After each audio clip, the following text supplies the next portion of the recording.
Onze Vader wat in die hemel is, ons sê vir u baie dankie omdat u ons wakker gemaak het vandag. Baie dankie vir die voorreg wat ons in is om op te staan en om die naam van die Here op te lig. Dankie dat ons Jesus kan oplig. Dankie dat ons kan verkondig dat Jesus red en dat Jesus verlos en dat Jesus herstel en dat Jesus weer gaan terugkom.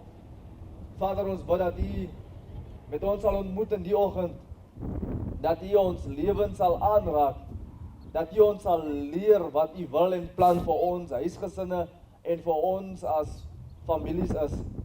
Ons bid dat u asseblief alles wat hier sal gebeur, dat u dit sal sien, Here. Elkeen wat hierna luister, elkeen wat hierna sal kyk in die toekoms, dat u mense sal beweeg tot gehoorsaamheid aan die Here. Ons bid dit in Jesus se groot naam. Amen. Weereens goeiemôre vriende. Ons is baie bly om weer vandag met u te kan gesels oor 'n baie belangrike onderwerp wat vele van ons gemeenskappe raak. Vele van ons gemeenskappe word getuister met hierdie probleem waaroor ons vandag gaan gesels. Ek wil begin deur 'n illustrasie te maak. Jy sien hierdie motor van my. Ek moet hom betaal vir 54 maande. En vir 54 maande moet ek omtrent gemiddeld tussen 1500 en 1800 rand 'n maand vir hom betaal. En aan die einde van die 54 maande sal ek kan sê, dis nou my motor.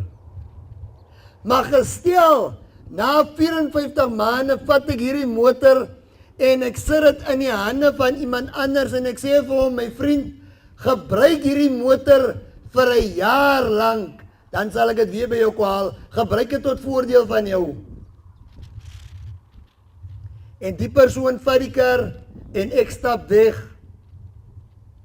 'n jaar later kom ek by die persoon en ek sê vir my vriend, ek kom vandag my kar haal, waar is my kar? Hy sê, nee, die kar staan nie langs die huis.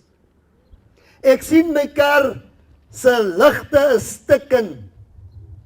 Ek sien my kar is vol stampmerke. Ek kyk binne in die kar, my kar se CD-speler is weg.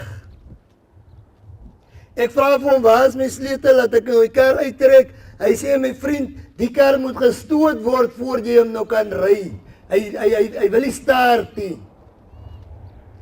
Hoe dink jy moet ek voel nadat die persoon my kar nou verniet kon gebruik vir 'n jaar? Moet ek nou tevrede wees omdat hy nie gekyk het aan die kar nie? Sou u tevrede wees as iemand dit aan u doen? Sou u tevrede wees? Weet jy wat sê die Bybel in Handelinge hoofstuk 6, of liewer in 1 Korintiërs hoofstuk 6 vanaf vers 19. Weet julle nie dat julle liggaam 'n tempel van die Heilige Gees is wat in julle woon nie? Wat julle van God het en dat julle nie aan julleself behoort nie. Want julle is duur gekoop.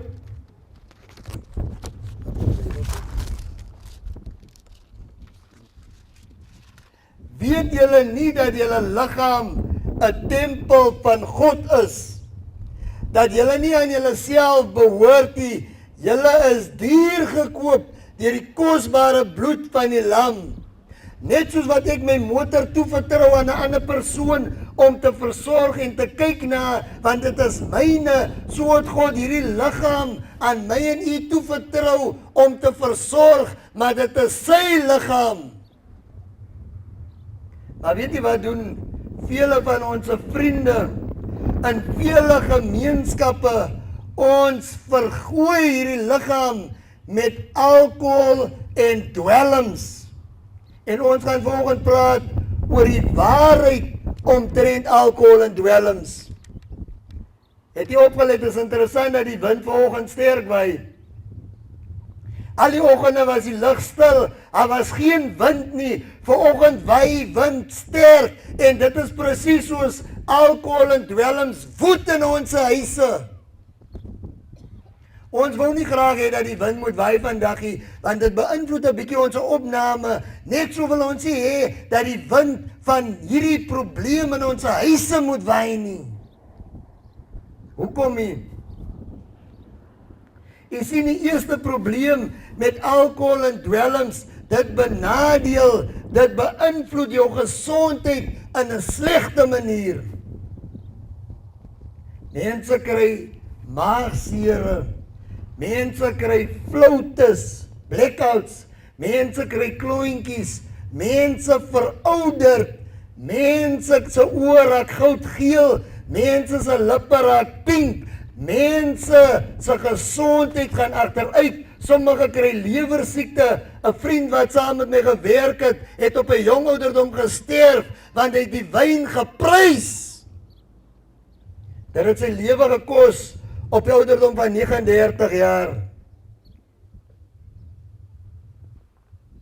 Alkohol en dwelms maak jou nie net siekie, dit maak jou dood voor jou tyd. Het jy opgelet dat alkohol en dwelms glad nie goed is vir jou huwelik nie?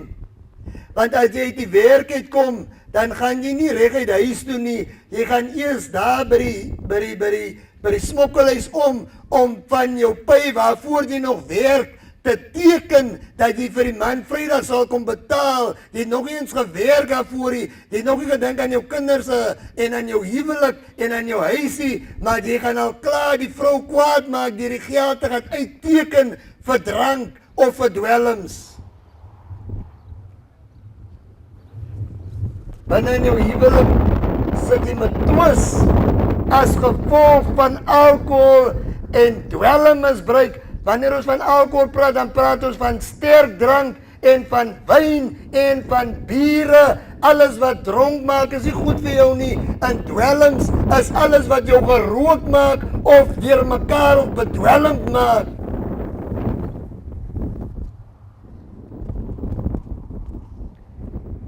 As 'n mens jouself skuldig maak aan hierdie dinge, my vriend, binne in jou huwelik, dan eindig jy baie keer by die smokkeljaag, eindig jy baie keer in die arms van 'n ander vrou, wat ook nie worry waar haar man is of sy het nie 'n man nie, jy's getroud, jy gaan so en toe, jy gee nie om wat van jou word, met wie jy slaap en waar jy wakker word nie.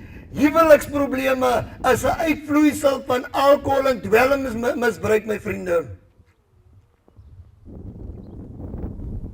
Daar kom vervreemding, want die vrou is nugter, die vrou is gelowig, die man kom by die huis, hy's onnet, hy lê enige plek, hy kom asfala, nou sê die vrou, nee, jy gaan nie by my kom slaap nie, jy moet maar die kant lê, en daar kom nou vervreemding in die huwelik, en dan gee die man die vrou vir die kerkbroer.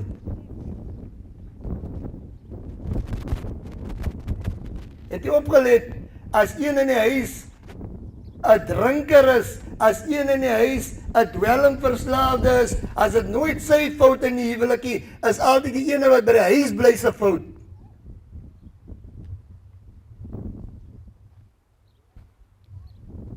Vele huise vele huwelike eindig op egskeiding as gevolg van alkoholmisbruik.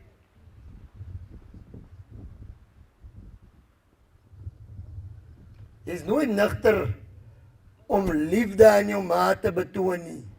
Jy is nooit nugter om die man te wees wat jou vrou getrou het nie. Jy is nooit nugter om die vrou te wees wat die man trou beloof het nie. Vir die huwelik is alkohol en dwelms slegte nuus. Wat van jou kinders? Kinders word afgeskeep ten koste van alkohol en dwelms. As hulle klere kry, moet hulle bly wees. As die pa met kosgeld huis toe kom, of die ma met kosgeld huis toe kom, moet hulle maar bly wees.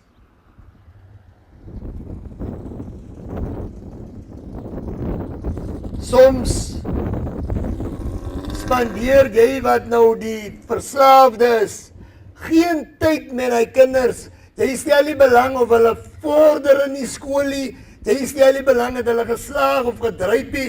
Jy stel nie belang of hulle in die skool is nie. Want jou lewe gaan oor jou gebruikgoedjies. Ons ken mos daai in ons gemeenskap. Die ma moet maar na die vergaderings toe gaan. Die ma moet by die skoolvergadering kom. Die ma moet daghospitaal toe met die kinders. Die ma moet rondval en baie keer is dit so, die pa is maar net daar. En hy is die man wat die meeste skel oor kos. Ons moet nie waarheid praat vandag, my vriende. Ons weet partykeer is dit nie net die pa nie. Partykeer is dit ma en pa. En die kinders hulle maar self groot maak. Kinders het geen vertroue in die pa se woord nie. Moenie worry nie. As pa volgende week pay, gaan pa vir jou 'n paar tekkies koop. Die kind kan nie glo nie. Want die verlede het hom geleer. As pa kom, as die pay op. En as jou kind jou nie vertrou nie, dan is jy kwaad, en jy sê ek is jou pa, hoe is dit dan nou met jou? Maar ek wil vir jy sê, my vriend, wees 'n ware ouer. As jy 'n pa wil wees, gedra jouself soos 'n pa. As jy 'n ma wil wees, gedra jouself soos 'n ma. Wees 'n waardige ouer vir u kind. Sommige kinders word so groot in hy alkohol en dwelm omstandighede dat dit nie lank neem voor kinders en ouers saam drinkie.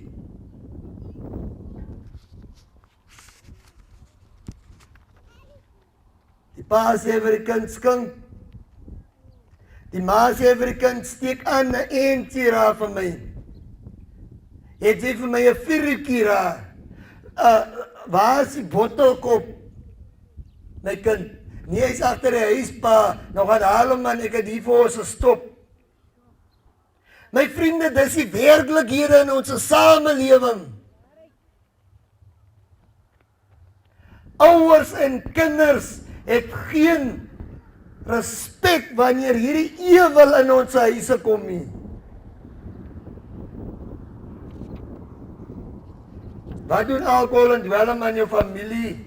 Jou uitgebreide familiekring en aan jou vriendekring. Jy verloor kontak met jou familie wat nugter is. Het jy opgelet in ons almal se families is daar mense wat gebruikers is, soos ons nou sê.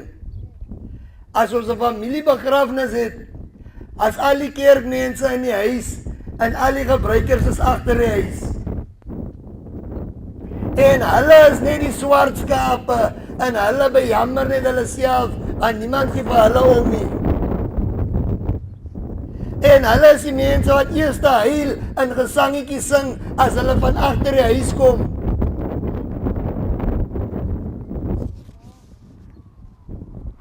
En as ons nou sê, kom ons kom in, ons kuier 'n bietjie, ons mekaar lanklaas gesien, jy sal oplet, hy drinker familielid, hy lus nie vir die wat nugter is nie, want hy nugterspan wil vir hom sê, wanneer kom jy reg, my vriend?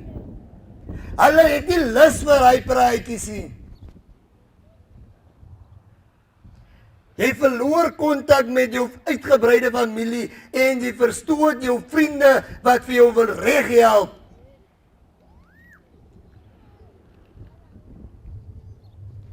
Partykeer kry jy ou skoolvriende wat 'n bietjie vorentoe gegaan het in die lewe.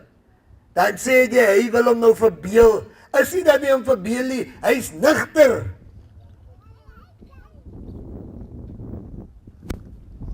My vriend, as u vanoggend skuldig is, wil ek vir jou sê, ons is nie hier om jou uit te maak nie. Ons is hier om vir jou te vertel, daar's 'n verlosser en Jesus is sy naam.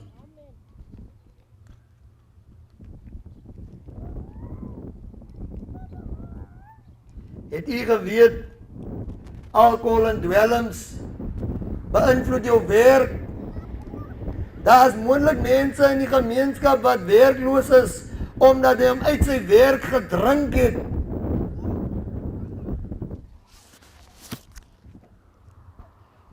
Daar's moontlik mense wat nie werk kry nie, want hy het 'n rekord van dronk in die werk wees.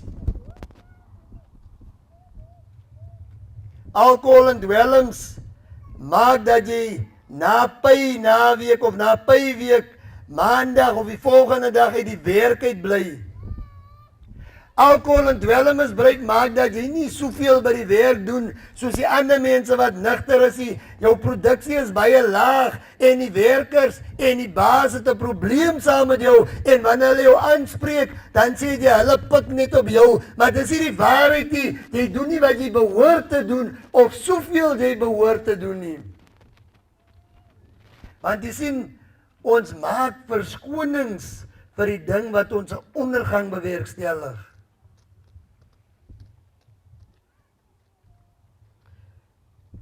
Alkohol en dwelmmisbruik lei tot werkloosheid, tot die punt waar die baas vir jou sê, jammer my vriend, jy moet maar gaan man. Want daar is nooit 'n week wat jy elke dag in die werk is nie. Ons moet maar vir jou vra om te gaan. Ten koste van die inkomste van jou huishouding, verloor jy jou werk, omdat hierdie verslawing jou in die verderf lei. En dan my vriende, alkohol en dwelms veroorsaak dat jy met die gereg bots. Jy is nou lekker dronk en nou is jy die sterkste in die gemeenskap. Ander mense wat jou niks maak nie, of hulle groet jou, of hulle sê iets, dan wil jy nou hier onder hulle ouers se klere in, en jy wil nou die panga of die piksteel baal, en jy wil nou mense wys wie's jy. Nou is daar gevegte, as nou bekleierery, een is in die hospitaal, een is in die tronk, en soms moet een graf toe. En as jy tot jou sinne kom, en dan sê jy weet nie eintlik, jy het nie bedoel nie, want jy het iets ingehaat. Vandag in onze tronk is daar baie mense, wat nie weet hoe hulle daar gekom nie. Vandag in onze hospitale leer daar mense met merke aan hulle liggame, juis omdat hulle nie nigter was nie. Vandag in onze begrafplase leer mense wat nie eens weet hoe hulle die ewigheid ingegaan het nie. Oor hierdie Desember vakansie glo ek, op die paaie het mense gesterf omdat bestuurders onder die invloed van drank is. Onskuldiges se lewens boet omdat jy jou plesiertjie wil geniet. My vriende, hierdie plesier wat drankmisbruik en dwelmmisbruik vir u bied, kan nie opweeg teen die trane, die bitterheid en die pyn en die spyt wat dit uiteindelik bring nie.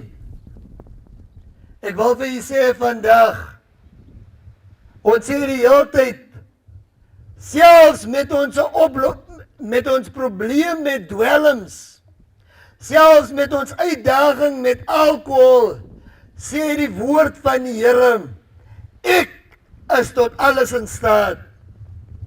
Ek kan uit hierdie probleem uitkom, deur Christus wat my die krag gee. My vriende, ek wil afsluit deur die volgende weer te bevestig. Hierdie liggaam, u liggaam, behoort nie aan jouself nie. Die liggaam is die tempel van God. Hy het ons dier gekoop met die bloed van die seun van die lam. Of liewers, die seun wat die lam is, wat die sonde van die wêreld wegneem.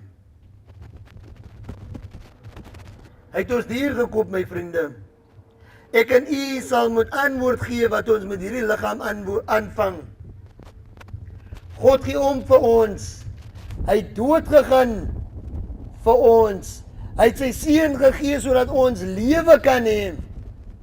My vriende in hierdie straat, Ek pleit vanoggend by U. Ek soebat vanoggend by U. Bid die Here om jou oorwinning te gee oor hierdie lewe. Bid die Here. God neem in Christus sondaars aan. As 'n lied wat sê, ek hoor die blye woord, Jesus red, Jesus red. My vriende, alles die waar, in die diepste van die diepste, Jesus red, Jesus red. My vriend, hy red uit die moddersluik uit. Mense van die gemeenskap kan op jou neersien as hopeloos. Jesus red. Jesus red. Daar is vanoggend hoop vir 'n dwelmverslaafde. Daar is hoop vir 'n daggaroker. Daar is hoop vir iemand wat tik. Daar is hoop vir 'n alkoholus in hierdie dag. Want Jesus red. Jesus red. My vriende, ons gaan die Here vra in hierdie uur om te dink aan onsself wat vanmôre met hierdie probleem vasgevang is. Ons gaan die Here vra om aan ons kinders te dink, om aan ons mans en aan ons vrouens te dink, want sonder die Here sal ons dit nie maak nie. Ek vertrou God dat hierdie gemeenskap, elke individu in hierdie gemeenskap tot sy sinne sal kom, tot haar sinne sal kom en 'n nugter lewe lei met die hulp van die Here. Kom ons praat met die Here om ons verlossing te gee uit hierdie probleem. Die Here seën u, my vriende.